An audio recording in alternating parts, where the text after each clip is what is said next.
¿Vamos a ello entonces?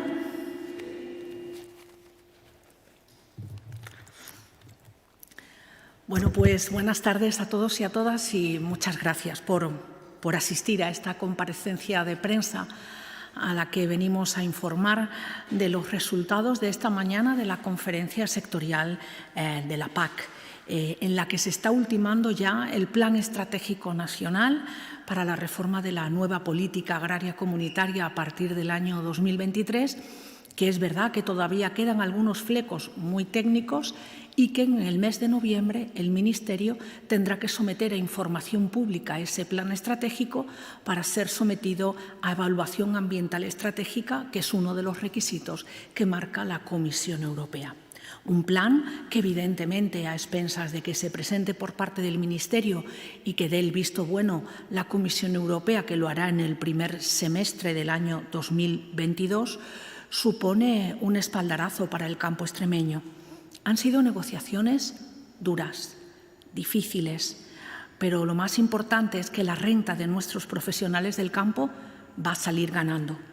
Durante años hemos trabajado para que Extremadura cuente con una PAC justa, que asegure la renta de los profesionales del campo, que a pesar de las voces discordantes, la nueva PAC será mejor para Extremadura, adaptada al siglo XXI. Las últimas reuniones del Ministerio y las comunidades autónomas, incluida Extremadura, desde julio hasta acá, ha tenido que ver mucho con los ecoesquemas. Todas las reuniones de los equipos técnicos siguió el mandato de la conferencia sectorial de julio, en la que decía que se tenía que trabajar sobre los ecoesquemas.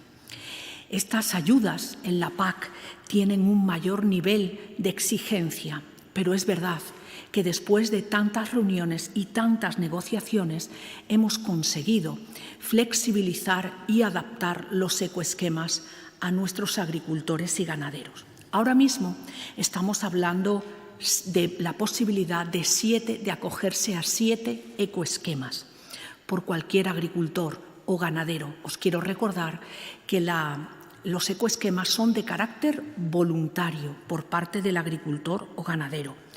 Lo que van a hacer es que, y os voy a poner ejemplos, por ejemplo, dentro de los pastos, pues un ganadero puede acogerse al ecoesquema del pastoreo extensivo 120 días al año pastando o, si no tiene esa posibilidad, un 7% de su explotación que no se exige para tener biodiversidad, incluido elementos del paisaje como charcas o cancillas o paredes. Por ejemplo, eso en cuanto a pastos, que se pueden acoger a uno de esos 2 ecoesquemas. Cultivos herbáceos, hablamos del trigo, de la avena, de la cebada, pero también hablamos del regadío. Se pueden acoger a la rotación de los cultivos. Es decir, si yo tengo una explotación de más de 10 hectáreas, tengo que rotar mis cultivos por máximo un 40%. Si tengo menos de 10 hectáreas, lo que tengo que tener es 2 cultivos, porque se habla de diversificación. Pero también me puedo acoger a la siembra directa o también me puedo acoger a la superficie no productiva con elementos del paisaje. Si tengo cultivos permanentes, es decir, viñedo, o olivar o frutales, puedo acogerme a la superficie no productiva, pero también puedo acogerme a 2 que tienen que ver con el mantenimiento de las cubiertas vegetales de forma espontánea o a los restos de poda del olivar o del viñedo, lo trituro y lo pongo sobre el terreno. Con acogerse a uno de esos 7 ecoesquemas, el agricultor o ganadero cobrará todo el dinero por hectárea. Reconocemos que el Ministerio ha sido sensible a las propuestas de Extremadura en este ámbito. También me gustaría avanzar respecto al acuerdo que se aprobó en el pasado mes de julio, que Extremadura mantendrá la regionalización, excepto que es verdad que nosotros habíamos pedido una sola región de pastos y de momento vamos a tener 2 que a pesar de ese contratiempo las ayudas económicas no van a bajar.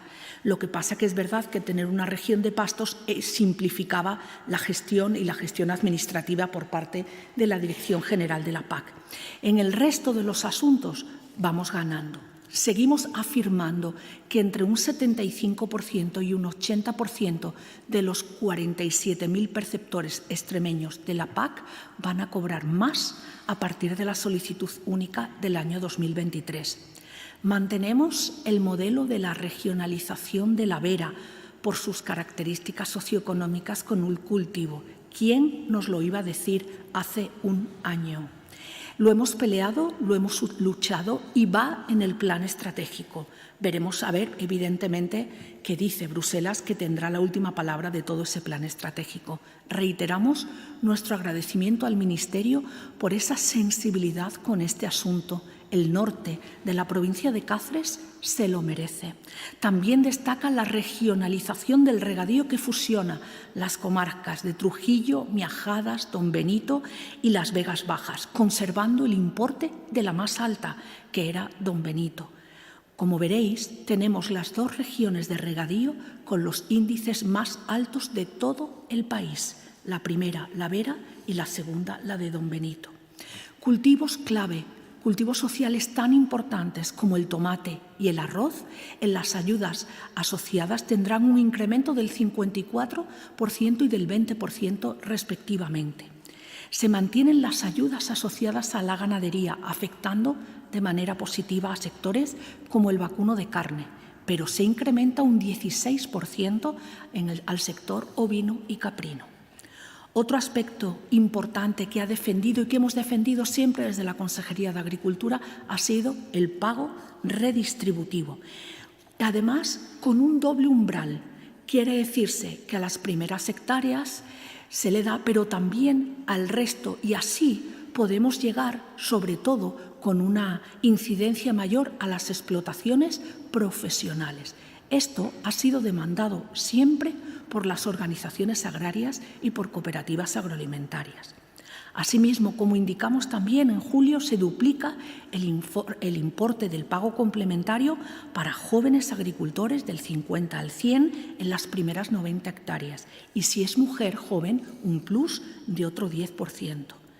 Resaltamos esa ayuda para jóvenes porque además Extremadura es la región que más jóvenes está incorporando en porcentaje a la Reserva Nacional de Pago Único. Y además estamos totalmente de acuerdo con la discriminación positiva para las mujeres jóvenes. Por lo tanto, la nueva PAC para Extremadura es un acuerdo beneficioso para los y las trabajadoras del campo extremeño. La Junta y la Consejería de Agricultura siempre hemos tenido claro que lo crucial es impulsar los cultivos sociales, potenciar la figura también de los pequeños agricultores y la incorporación de las mujeres y los jóvenes al campo. Nuestro campo cada vez es más sostenible y moderno, por ello la nueva PAC nos va a favorecer. Este plan estratégico asegura una política agraria común más ambiciosa medioambientalmente porque se ocupa del clima, del medio ambiente y del suelo. Y en este marco, Extremadura gana y nuestro campo gana. Estoy a vuestra disposición, igual que Javier Gonzalo Langa, el director general de la PAC, para todas las preguntas que consideréis. Muchas gracias.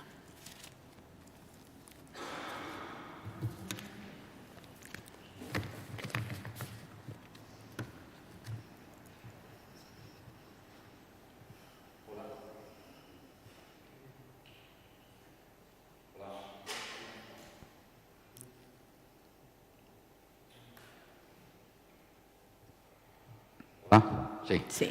Creo una pregunta. Esto no es definitivo, como ha dicho, que hay un periodo. ¿Ya no hay vuelta atrás en estos avances que se han conseguido para Extremadura o cabe la posibilidad, no sé si en este periodo de alegaciones o que se abre o de debate? O sea, ¿podemos dar por bueno todo esto ya? ¿Y si hay algo es para mejorar? Bueno, como te he indicado antes, hoy en la conferencia sectorial quedan todavía algunos flecos muy técnicos, pequeños flecos. hay que someterlo a información pública, pero este es el plan estratégico que presenta el Reino de España, el Gobierno de España.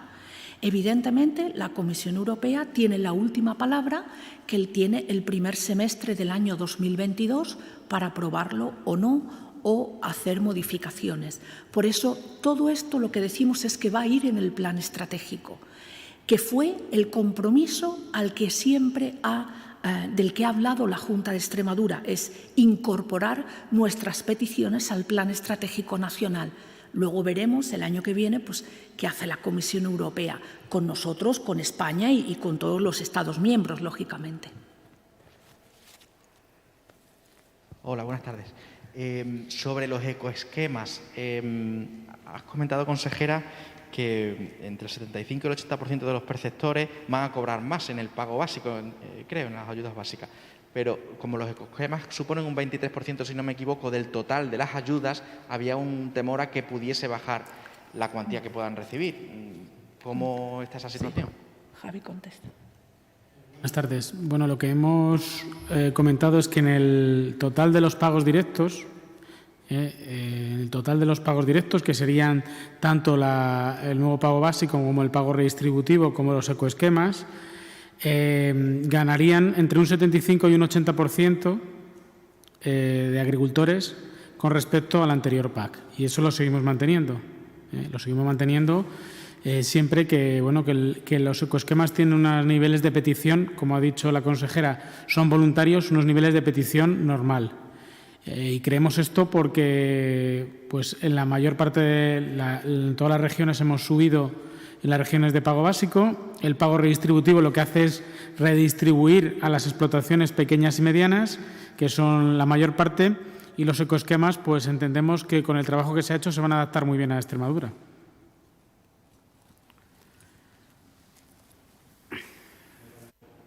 También esa cuestión y además otra, dado que es un asunto muy trascendental en este caso para España.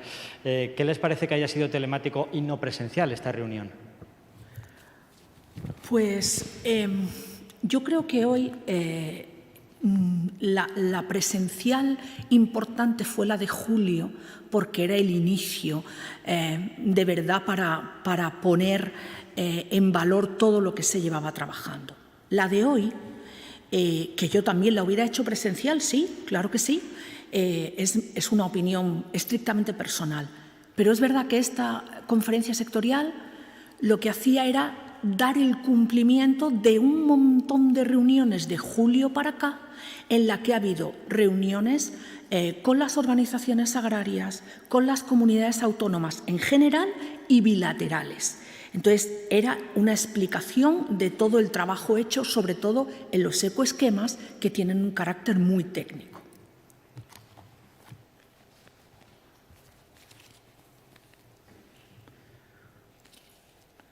Sobre otro asunto, esta mañana en la Comisión de Agricultura, Unidas por Extremadura, criticaba el asunto del regadío de tierra de barros, que denunciaban que podría no ser rentable para los agricultores, incluso hipotecarles demasiado.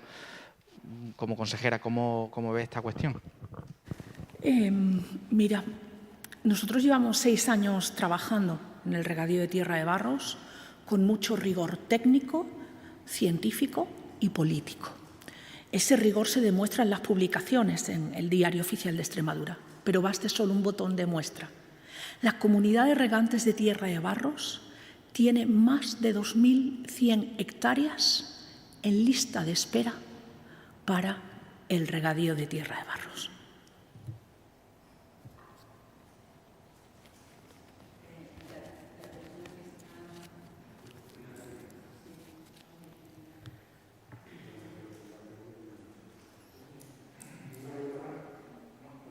¿No?